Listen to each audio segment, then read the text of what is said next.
détroit d'Ormuz est depuis toujours un détroit complètement stratégique puisque il ferme le golfe Persique et il donne accès au golfe d'Oman et donc à l'océan Indien. Donc c'est par là en fait que transite à peu près 20% du pétrole mondial.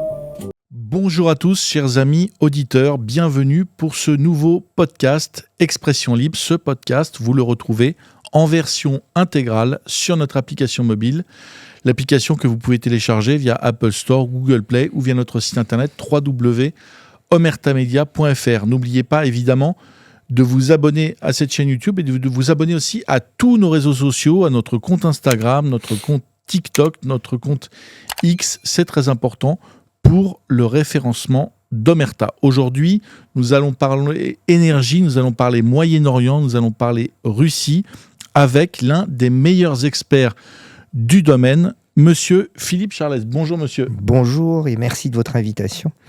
Merci d'avoir répondu présent pour nous livrer des analyses qu'on entend peu sur des situations complexes et sur aussi un secteur, celui de l'énergie, qui pour beaucoup paraît un petit peu peut-être incompréhensible ou difficile à déchiffrer. Avant de démarrer, je précise que vous êtes ingénieur des mines, vous êtes docteur en physique, vous êtes évidemment expert du secteur de l'énergie. Vous avez passé près de 40 ans à travailler en particulier dans le secteur pétrolier, c'est bien 43 ça ? ans dans le secteur pétrolier, absolument. Voilà.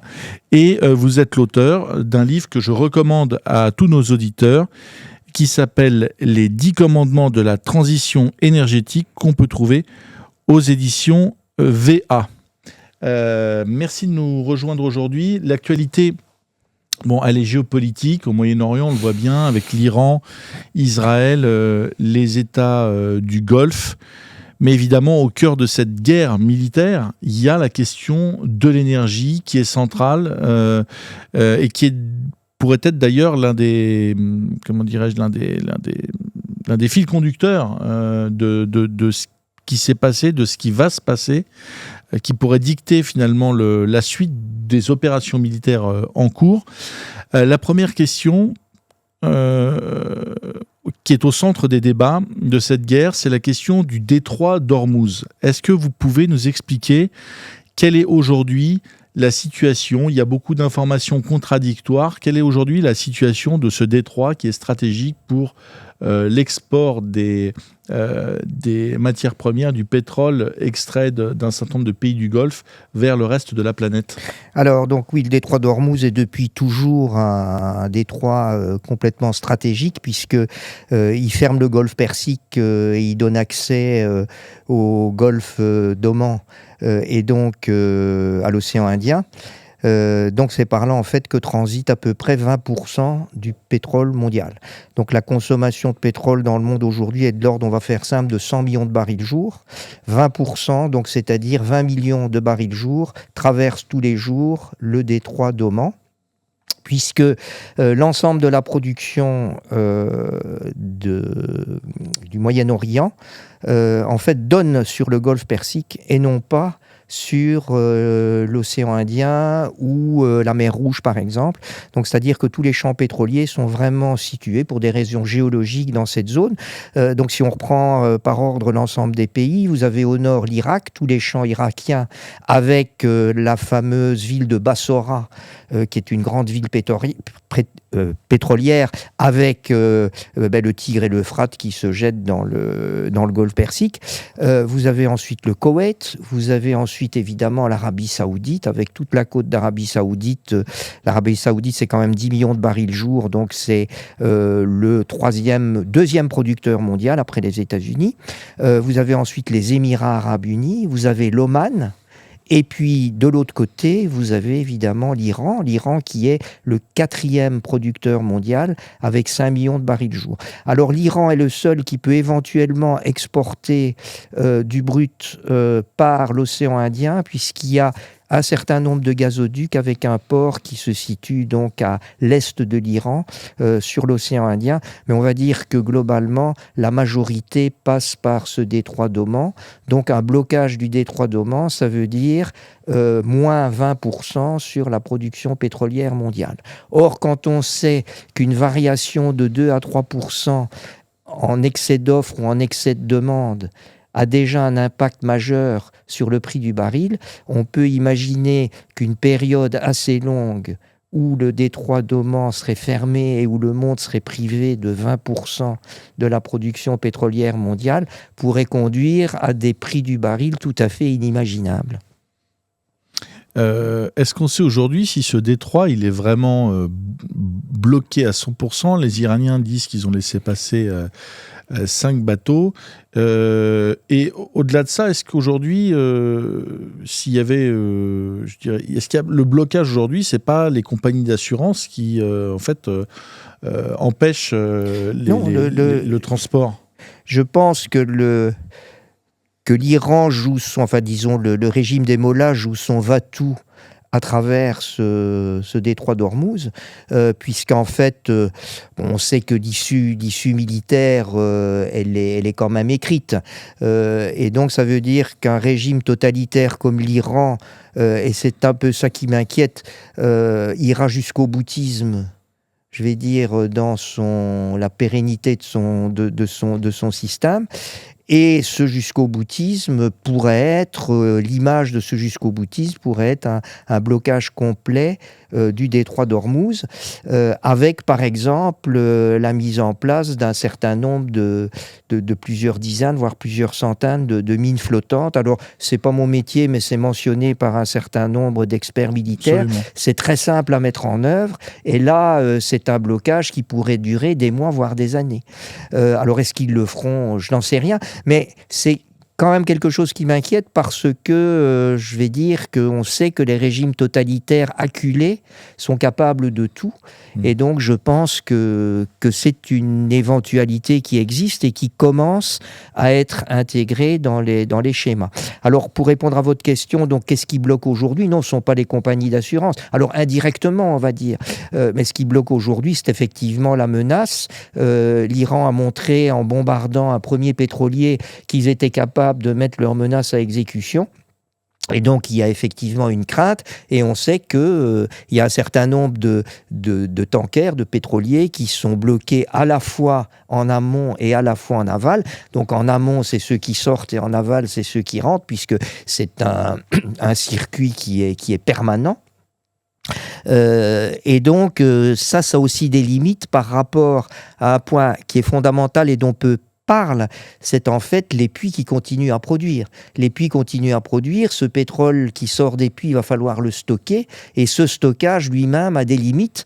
Donc ça veut dire que si ça commence à durer plusieurs semaines, il va falloir arrêter les puits qui produisent, et qui produisent donc tout autour de ce golfe Persique, puisque ce pétrole ne peut plus être évacué. Et ça, c'est un autre problème qui lui-même peut avoir des conséquences assez importantes sur les prix, et même de ce côté-là, des baisses de prix, on pourra l'expliquer.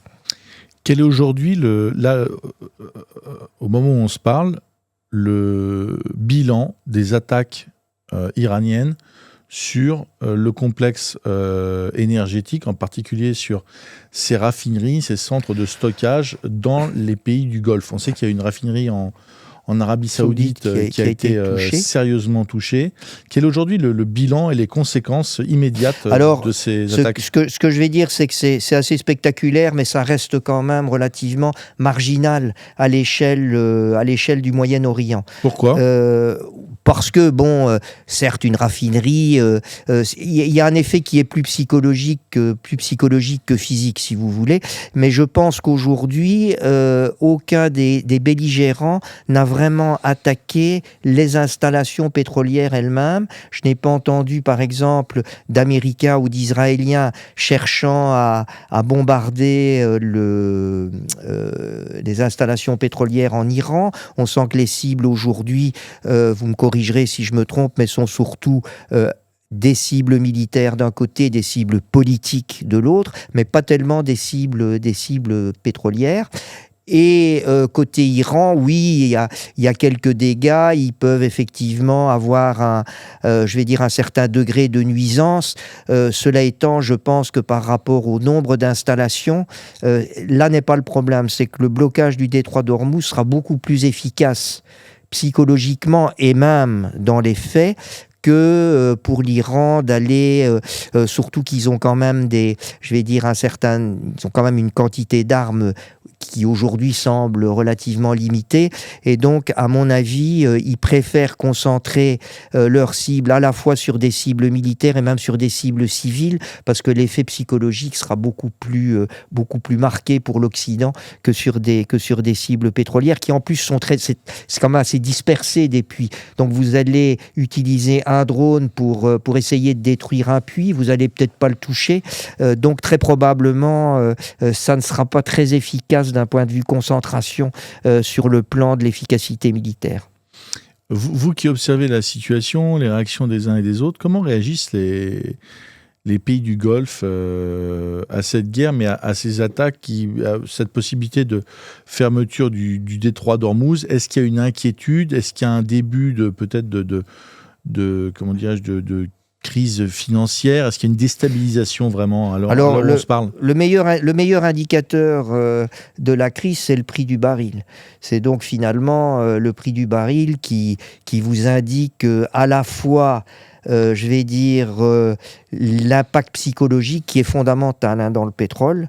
Ça ne fait pas l'ombre d'un doute, c'est-à-dire que la confiance ou la défiance peut amener à des augmentations du prix du baril extrêmement conséquentes. Et puis vous avez effectivement le blocage physique, qui est à la fois un blocage physique du transport, mais qui, comme je vous l'ai dit, peut être aussi un blocage physique de la production si vous êtes obligé de fermer des puits parce que vous n'avez plus de possibilité d'export.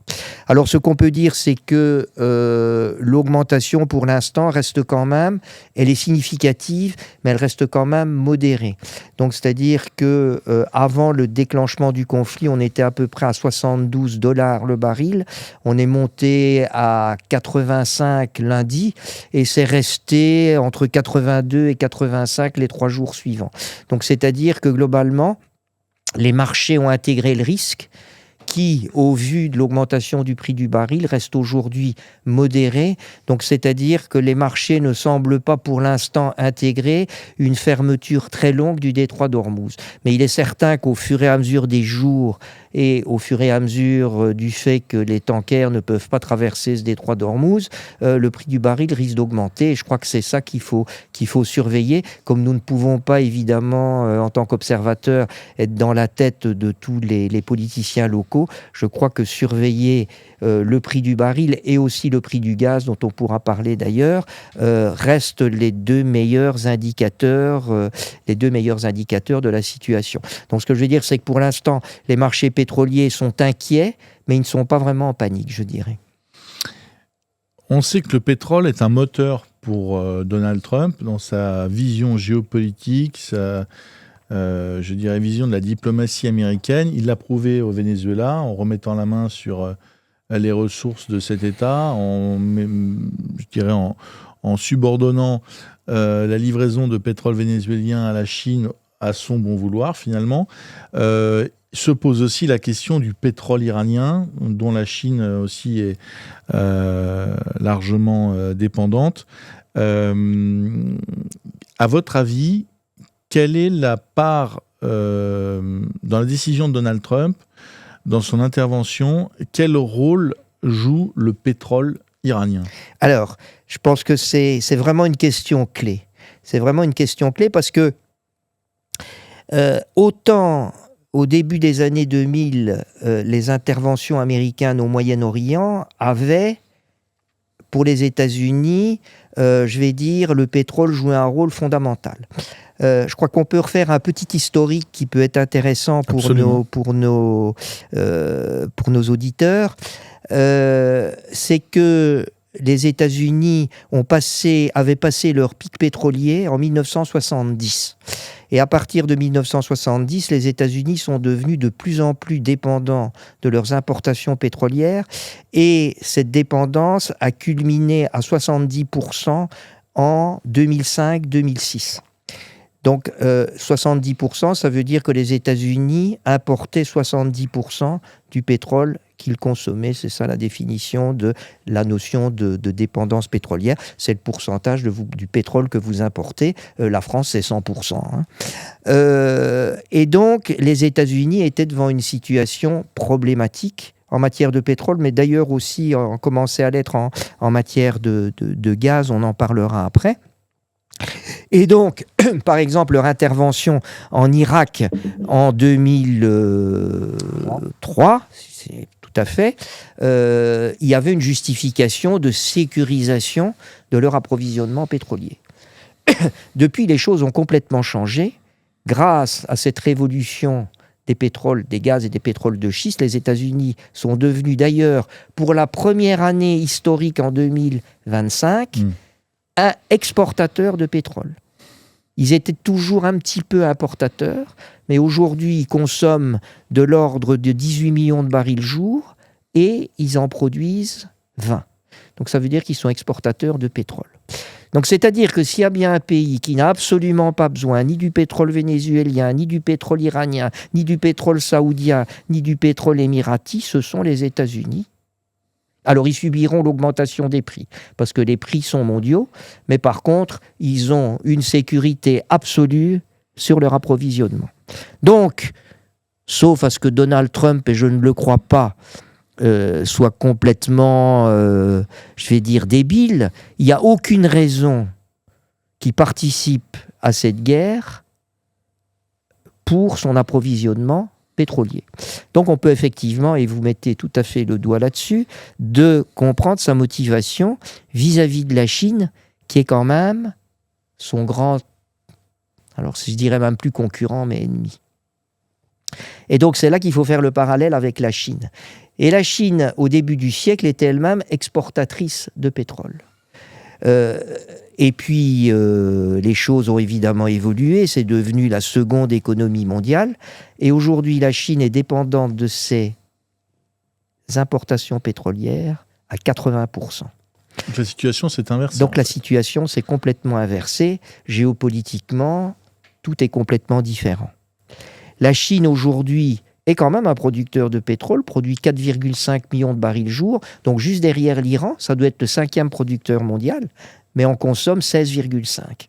Donc c'est-à-dire, vous regardez le différentiel et ça fait à peu près 80% de dépendance pétrolière, dont environ 5 millions de barils jour qui traversent notre fameux détroit d'Ormuz.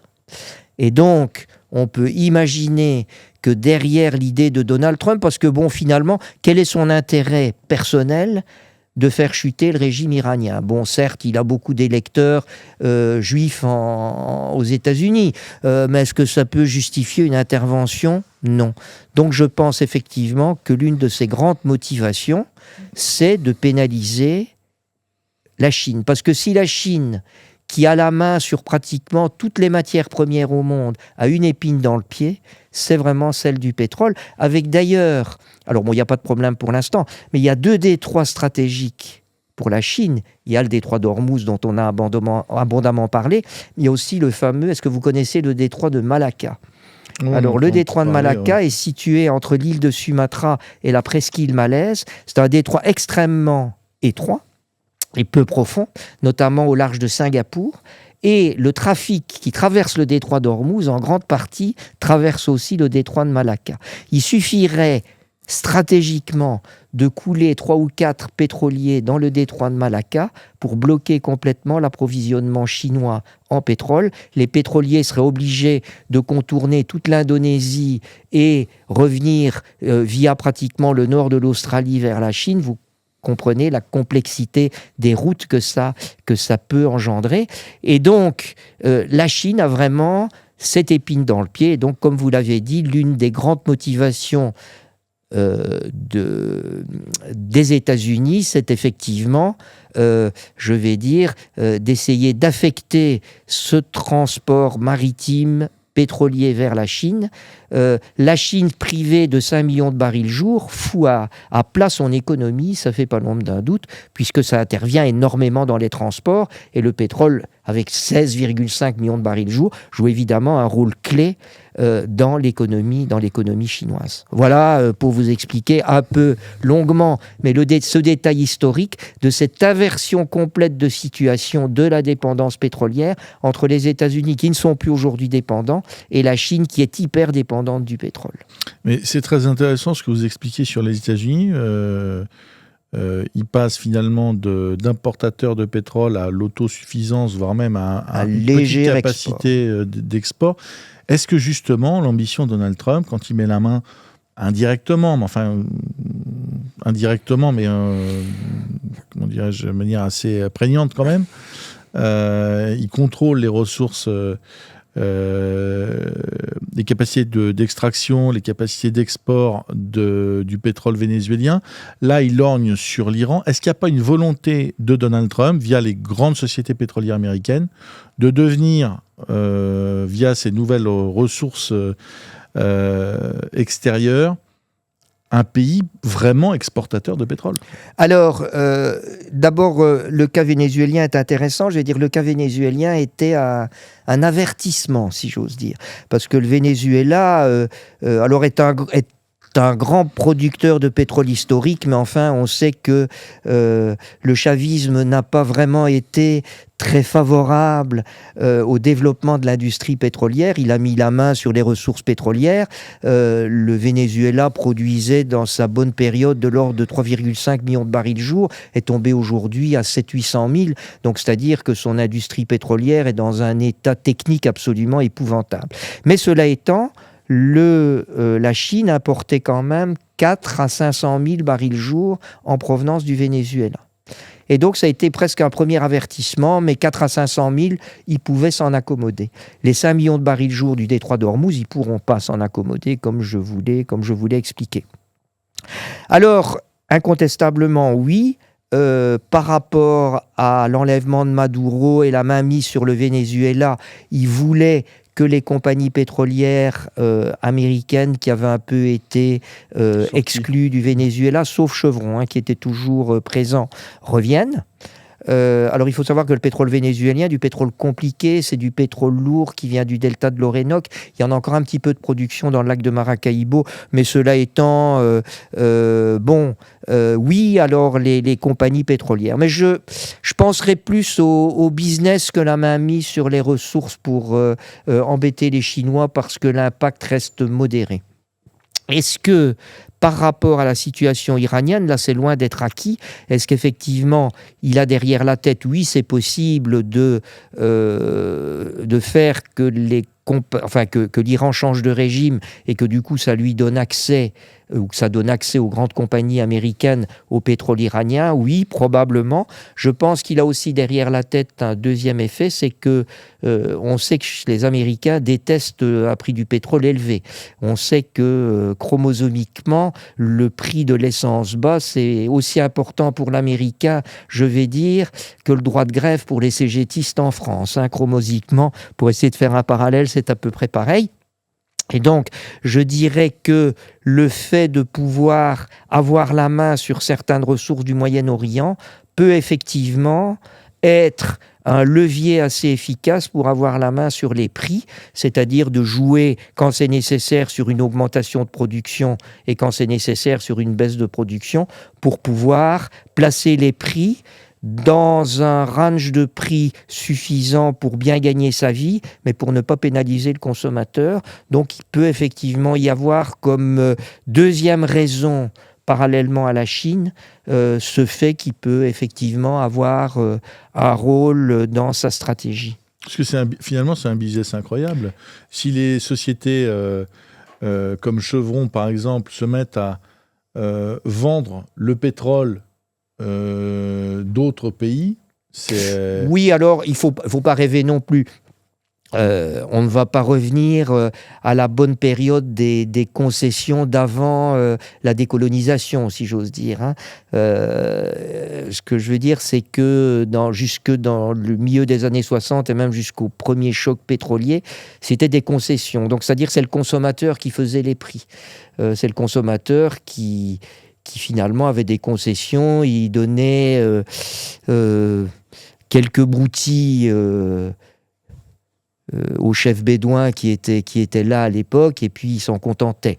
Aujourd'hui, on n'est plus du tout je veux dire, les contrats pétroliers sont extrêmement différents. Ils sont largement contrôlés par les États, et je ne crois pas que ça changera. Je doute que l'Arabie Saoudite et même l'Iran libéré acceptent de revenir à des régimes de concession. Ça ne me paraît pas possible aujourd'hui, je n'y crois pas. Mais ça n'empêche que vous pouvez quand même avoir géopolitiquement, en imaginant un régime iranien à sa botte, qu'il ait effectivement certains impacts. Pour revenir à la Chine, si je peux me permettre, allez-y. Je pense aussi que Donald Trump est, en dehors du pétrole, en position complexe sur certaines ressources stratégiques vis-à-vis de la Chine. C'est notamment, on le sait, le cas vis-à-vis de tous les métaux critiques.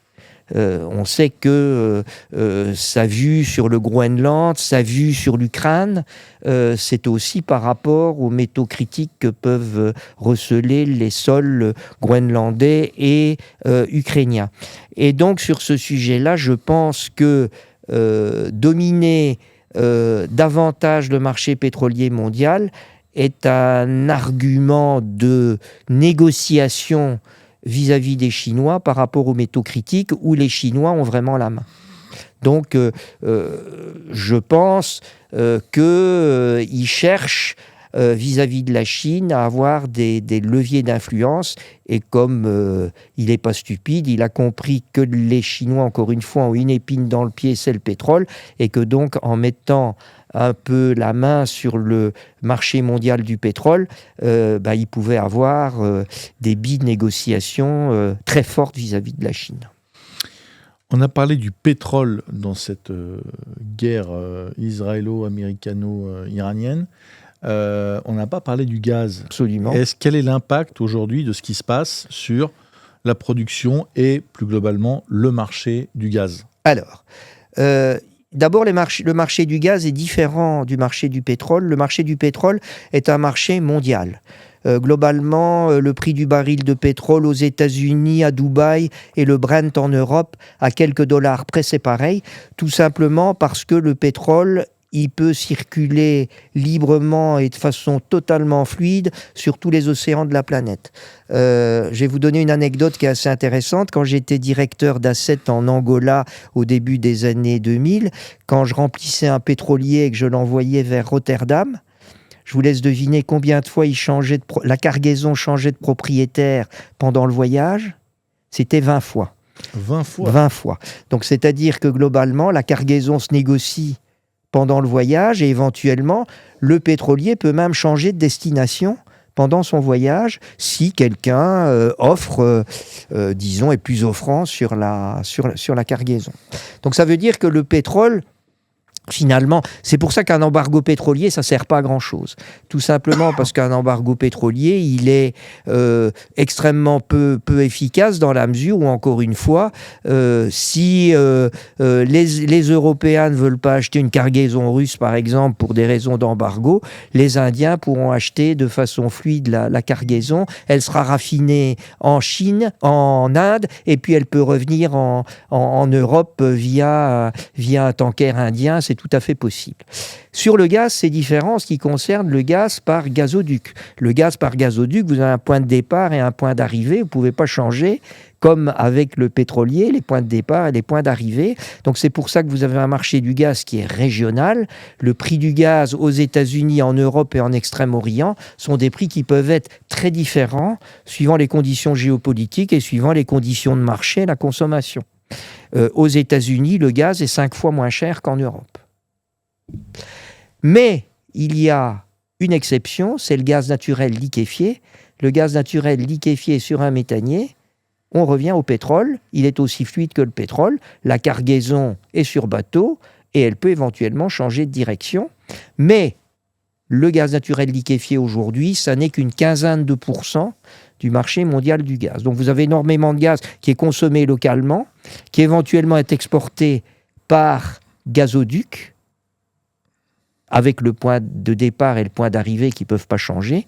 Et puis vous avez le gaz naturel liquéfié. Et ce qui est important, c'est que le Qatar est le premier producteur ou un des premiers producteurs mondiaux, il produit un peu moins que les États-Unis, je crois, mais enfin, il est parmi les grands producteurs mondiaux du gaz naturel liquéfié. Et vous avez donc 20%, c'est marrant parce que vous aviez 20% du pétrole, vous avez aussi 20% du GNL, du gaz naturel liquéfié, qui traverse notre fameux détroit d'Ormuz et qui est aujourd'hui bloqué. Donc les méthaniers sont bloqués, comme les pétroliers, pour la traversée du détroit d'Ormuz. Et donc ça veut dire que ce blocage va complètement perturber le marché mondial du gaz naturel liquéfié. Et c'est spécialement visible en Europe, qui est devenue aujourd'hui, depuis l'arrêt d'import du gaz russe, qui représentait quand même, avant le conflit russo-ukrainien, 40% de la consommation de gaz en Europe. Ça a été essentiellement remplacé aujourd'hui par du gaz. On importe encore un petit peu de gaz par gazoduc en provenance de Norvège et d'Algérie, presque plus en provenance de Russie. Mais par contre, tout ça a été remplacé par du gaz naturel liquéfié qui vient du Qatar, qui vient du Nigeria, qui vient des États-Unis et qui vient d'ailleurs aussi de Russie. On le dit peu, mais nous sommes un importateur majeur de gaz naturel liquéfié en provenance de Russie. Et donc, bien évidemment, si nous privons le monde de nouveau de ces 20% de gaz naturel liquéfié en provenance du Qatar qui ne peut plus traverser le droit d'Ormuz, ça a évidemment un impact sur l'approvisionnement mondial et ça s'est tout de suite ressenti sur le prix du gaz qui, tenez-vous bien, a doublé en une journée. Il est passé de 31 € le mégawattheure vendredi dernier sur le marché qu'on appelle le TTF, c'est le marché du gaz naturel à Rotterdam, et il est passé lundi à 62 €, puis il est un peu redescendu. J'ai regardé ce matin, on est aux environs de 50 €. Enfin, le passage de 30 à 50, c'est quand même une augmentation de 60% qui est extrêmement marquée. Ça, c'est lié à la fermeture du détroit d'Ormuz. C'est lié à la fermeture du détroit d'Ormuz, clairement. Oui. Alors, est-ce que justement, cette variation sur les prix, une situation qui empire, mais je dirais on n'est pas vraiment entré dans une crise énergétique, dans une crise économique, etc. On s'en approche, mais on n'y est pas encore. Est-ce que ça ne pousse pas quand même les pays producteurs de gaz, de pétrole de cette région à aller voir Donald Trump et à lui dire il va falloir que ça se termine parce que... Je pense que ça va se passer assez rapidement. Donc, c'est-à-dire que globalement... alors, vous imaginez la situation. C'est-à-dire que globalement, une situation dans laquelle Donald Trump, sous pression de l'Arabie Saoudite, des Émirats et du Koweït, arrêterait, les Israéliens aussi arrêteraient le conflit en demandant aux Iraniens de réouvrir le détroit d'Ormuz, vous vous rendez compte de la situation. On imagine mal cette situation. Ça voudrait dire pratiquement une victoire des mollahs face aux États-Unis et à Israël. Compliqué quand même... politiquement, diplomatiquement et stratégiquement de la part des États-Unis. Donc je crois que là, ils se sont, entre guillemets, je ne veux pas mettre de critique, moi je ne suis pas expert militaire, aventurés dans ce conflit, dont le but est clair, c'est de faire tomber le régime iranien, qui encore une fois, ça j'en suis convaincu, va se battre jusqu'au boutisme et jusqu'à la dernière victime. Je compare ça un peu à Hitler, à je vais dire, s'est battu jusqu'au dernier mètre carré dans Berlin. Là, ce sera pareil. Même s'il y avait une intervention au sol, ce qui n'aura à mon avis pas lieu, ou du moins les experts militaires de l'autre pas, ils se battront jusqu'au dernier gardien de la révolution dans Téhéran. J'imagine mal un retour en arrière à l'heure actuelle pour céder aux Iraniens pour qu'ils réouvrent le détroit d'Ormuz. Oui, ce qui veut dire que finalement, la menace militaire iranienne, vous le disiez, ils peuvent assez facilement bloquer le détroit, en tout cas faire courir des risques énormes aux pétroliers, aux sociétés et à l'économie mondiale. C'est finalement pas tenable en fait. C'est le détroit d'Ormuz qui tient la clé du à mon avis, c'est le détroit d'Ormuz. À mon avis, c'est l'une des clés du conflit. Et ça, ils l'ont bien compris. Oui, absolument. Enfin, je suppose, très sincèrement, on le savait avant. Ce que je vais dire, tous les experts à la fois, je vais dire énergéticiens, géopoliticiens et militaires, savaient que le détroit d'Ormuz était une clé et que les Iraniens avaient la capacité de nuisance pour le fermer temporairement, voire plus définitivement. Donc ça se savait. Oui. Oui, donc c'est ce qu'il peut faire, effectivement. Alors on en est qu'au 6e jour aujourd'hui. Est-ce qu'on peut avoir une bonne surprise et que le régime des mollahs tombe finalement rapidement ? Moi, je crois que ça peut... alors là, c'est pas non plus ma spécialité, mais enfin, je pense que ça viendra essentiellement de l'intérieur. Et donc, ce qui pourrait arriver de mieux aujourd'hui, je vous dis, les gardiens de la révolution, ils ne se retourneront pas. Est-ce que l'armée iranienne pourrait, elle, se retourner ? Je pense que c'est un des calculs de Trump et de Netanyahou. Sur les marchés, là, chez les professionnels, dans le monde du pétrole, du gaz... Qu'est-ce qu'on dit aujourd'hui ? C'est la panique ? Je dirais qu'encore une fois, je vous ai dit tout à l'heure avec le pétrole que le prix était quand même un bon indicateur d'inquiétude, voire de panique. Ce qu'on peut dire, c'est que finalement, lundi, les marchés gaziers ont beaucoup plus paniqué que les marchés pétroliers. Toujours par rapport au GNL. Et puis là, on pourra connecter ça avec la Russie, finalement. Parce que, encore une fois, si les marchés européens, cette fois-ci du gaz, ont paniqué avec un doublement du prix lundi à Rotterdam, ça veut dire qu'il y avait une forte inquiétude sur l'approvisionnement en GNL de l'Europe, qui maintenant est devenue très dépendante de ses importations, et notamment l'Allemagne, qui est un des gros importateurs. Enfin, c'est même pas un importateur de GNL puisqu'il n'a pas de port méthanier. Les Verts ont toujours refusé à l'Allemagne la construction de ports méthaniers. Donc, c'est-à-dire que ce sont les ports qui sont le long de l'Atlantique, Espagne, Portugal, France, Belgique, Hollande, qui peuvent importer du gaz naturel liquéfié pour le regazéifier et l'envoyer dans le réseau gazier vers l'Allemagne. Et donc, je dirais que les marchés gaziers ont davantage paniqué que les marchés pétroliers. Ça s'est détendu un peu. De 60, on est revenu à 50. Mais 50, ça veut quand même dire que aujourd'hui, on est plus inquiet pour l'approvisionnement gazier que pour l'approvisionnement pétrolier, d'autant qu'on est en hiver. Donc, c'est-à-dire que globalement, on n'a pas rempli nos stocks, puisqu'on a aussi des stocks de gaz qu'on stocke. Alors, je n'ai pas regardé exactement le niveau, mais en fait, l'hiver, on les utilise plus puisqu'on consomme plus de gaz, puisqu'il fait plus froid. Et donc, il y a certaines, probablement, inquiétudes par rapport à leur remplissage cet été en vue de l'hiver prochain. Alors, il y a un sujet que vous avez évoqué, c'est celui de la Russie. Oui.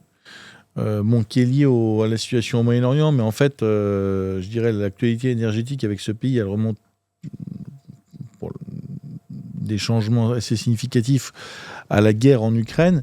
On entend un peu tout et n'importe quoi sur le sujet. On a du mal à savoir un peu précisément, ou du moins de manière assez claire, quel est aujourd'hui l'état des approvisionnements européens en provenance de la Russie pour ce qui est du pétrole et du gaz. On a parlé d'un contournement des sanctions, on a parlé de raffineries, y compris en Europe, de sociétés intermédiaires à Genève, au Moyen-Orient, à Dubaï, qui ont permis, je dirais, aux Européens, tout en officiellement en mettant la Russie sous sanction, de continuer à s'approvisionner en pétrole et en gaz. Est-ce que vous pouvez donner un petit peu un état, un point de situation sur ce sujet ?